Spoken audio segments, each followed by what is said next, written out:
Hey guys, Alex Riles here from Tech Data Security Solutions, and I thought today we dive into a topic that's become pretty popular in the industry. It's called zero trust architectures.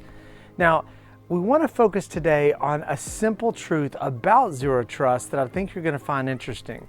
Zero trust, it's not a product or a solution. It's really a lifestyle for a company. It's a set of principles that you live by. And I want to acknowledge two simple truths about zero trust architectures. The first is hard to accept. It's that threats exist both inside your organization and outside your organization. When it comes to cybersecurity, you have to acknowledge that the threats from both directions. The other thing we're going to think about is that a breach is inevitable and likely has already happened in your network. That's a hard pill to swallow as well, but it's going to help us to acknowledge these two simple truths. Now, what I thought we'd do today is talk a little bit about what exactly is zero trust architecture, what are the components of it, what are the success criteria to know when we've achieved it, and then what's an example of it so that we're all clear on exactly what we're talking about.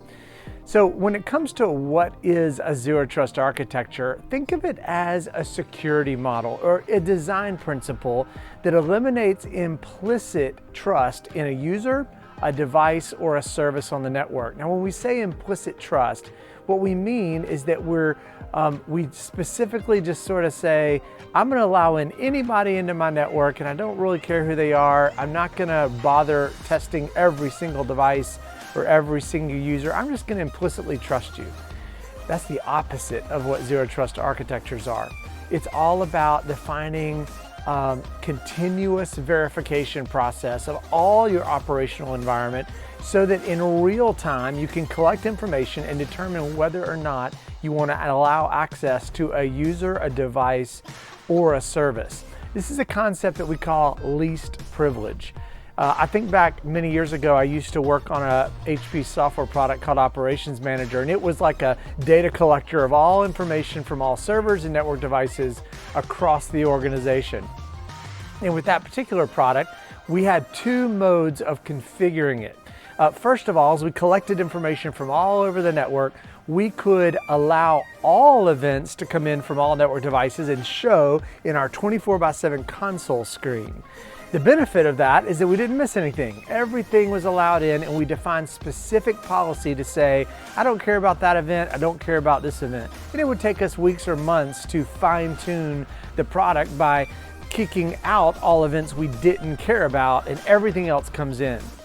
The other way we could configure the product is we would deny all messages into the console, give them the hand, except for specific things we define to allow in. The benefit of that is that our consoles were pretty clean, and the other benefit is that we can specifically analyze all the events and define what we care about and what we don't. The downside is inevitably you're going to miss a few things because you can't possibly know all the millions of events that might come to your console. Well, least privilege in zero trust architectures is sort of like the second model that we just talked about. It's the idea that you're going to deny all users, all devices, all services into your network unless you specifically verify them. So let's talk about the components of a zero trust architecture solution. First of all is comprehensive security monitoring. You have to really understand what's going on in your operational network to make these decisions. You're going to first of all assume that all requests for critical resources or network traffic is malicious. The concept here is never trust, always verify. You're going to assume that all devices have been compromised when you interrogate them as they ask to come into your network. You're going to make sure that they are who they say they are. You're going to verify explicitly, not implicitly. Explicitly meaning every single user, device, and service is going to get looked at to make a good decision on whether or not they should have access.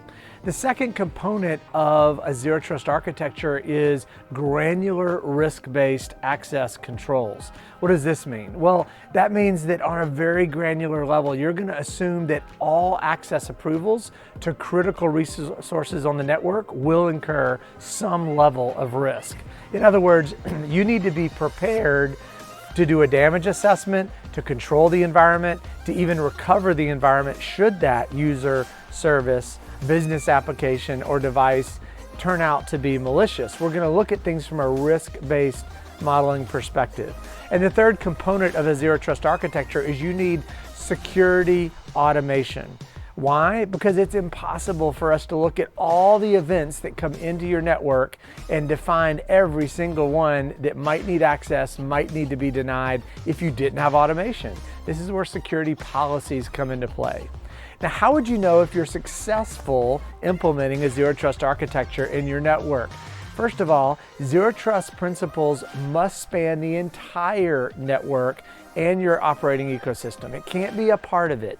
Having good firewalls with zero trust is not enough if you don't have it on your endpoint devices and in your cloud and in your mobile devices. That's insanely important. Second, from your executive team to your engineers, everyone needs to be on the same page about implementing a zero trust architecture, because if the executives hand down an edict that says we're going to implement in this way, but the engineers take a few shortcuts out of convenience and leave some parts of the network unprotected, hackers tend to find the areas of the network that they can compromise the easiest, and that's where they go. So everyone needs to be on the same page.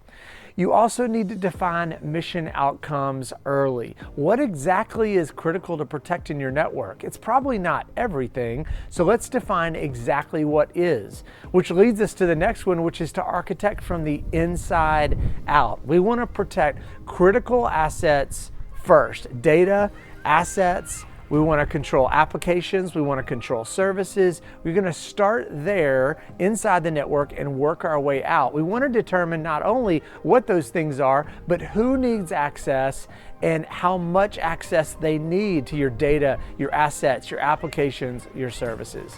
And one way we do that is we inspect logs religiously. We want to make sure that all logs across all network devices and security appliances are being watched in real time, so we know if an access we've granted turns out to not go so well. Now, let's talk about an example of zero trust architecture to try to drive this home a little bit. Let's say that a threat actor has compromised your username and password on your work laptop. Now, how could that happen? Well, I can think of lots of ways, but let's just say that they stole it from a data breach at another website, and they're assuming that you're using the same username and password on your corporate network as well, which is very, very common, unfortunately. So here's what they're going to do. First of all, if you have a zero trust architecture, it doesn't really matter that much if the bad guy gets your user credentials. Why? Because when the hacker's device tries to connect onto the network with your credentials, it should get declined, because zero trust is all about authenticating devices as much as users. When the MAC address of that device doesn't show up in your network logs, then the device should be denied access. The second thing to consider is, hopefully in a zero trust architecture environment, you're implementing multi-factor authentication. A username and password is not enough. You also need a biometric. Maybe it's a thumb scan. Maybe you also need a token that might be sent to you via text on your phone. Whatever the case for multi-factor, it has to be more than one factor. A password is something you know. Multi-factor also involves something you are, biometrics, something you have, like a token, even somewhere you are, maybe a geolocation that you provide over your phone. Let's say that the hacker does get into your network using your credentials. Zero trust architecture would also implement network segmentation. Engineers should not have access to the financial network, and vice versa. So even if the bad guy gets into your network, they should be isolated to a certain part of it so they can't compromise everything through lateral access. So zero trust architectures, as you can see, are very important as a principle, a lifestyle for a company to live as they design their security posture, and I hope that you will implement these principles in your environment as well. Now, hopefully you found this video helpful and informative. I'd encourage you to check out my YouTube page on Cybersecurity Deciphered. I'd love to see you there, and don't forget to stay secure. Thanks.